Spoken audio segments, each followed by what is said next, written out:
చాలా చాలా అద్భుతమైనది కాబట్టి హ్మ్. ఇక్కడ ఉచ్ఛలో ఉన్నటువంటి గురువుగారు కాబట్టి వెనక్కి తిరిగి చూడనవసరం లేదు. ఓకే. మిథున రాశి వారికి ఆదాయం బావుంది, పరపతి బావుంది, విద్య బావుంది. అలాగే సన్మాన సత్కారాలు బావున్నాయి. ఏ పని ప్రారంభించినా విజయావకాశాలున్నాయి.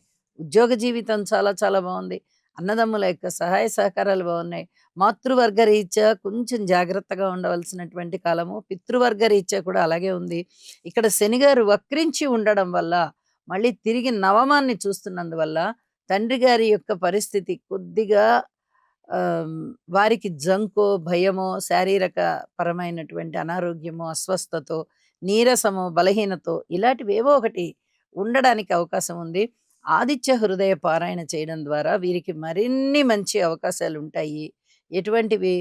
త్వరగా ఆరోగ్య స్థితికి వెళ్ళడము, హ్మ్. తండ్రి గారి పట్ల వీరు పూర్తి బాధ్యత వహించి మాట్లాడడము. హ్మ్. కాస్త అనారోగ్యంగా ఉన్నారంటే మరి చేతికి సాయంగా ఉండాలి ఆ! గదా! కాబట్టి ఇలాంటి వాటన్నింట్లల్లోనూ నిలదొక్కుకోగలుగుతారనమాట. ఓకే. మిథున రాశికి గురుబలం చాలా బావుంది గాబట్టి, వీరు ఏ పరిస్థితులనైనా సరే సమర్థవంతంగా నిర్వహించుకుంటూ ముందరికెళ్ళిపోగలుగుతారు. అమ్మ మిథున రాశిలో విదేశీ విద్యకెళ్ళే విద్యార్థులకి ఎలా ఉంటుంది? చాలా బావుంటుందండి.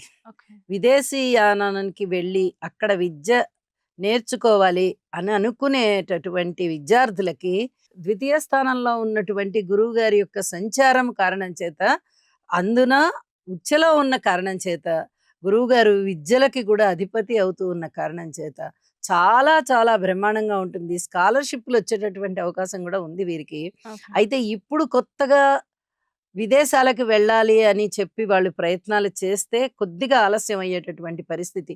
అంటే ఈ నెలలోనే అవ్వకపోవచ్చు కానీ, వెనుక నెలల్లో గనక ప్రయత్నాలు చేసి ఉన్నటువంటి విద్యార్థులకి మటుకు ఈ నెలలో చక్కటి అవకాశాలొస్తాయి.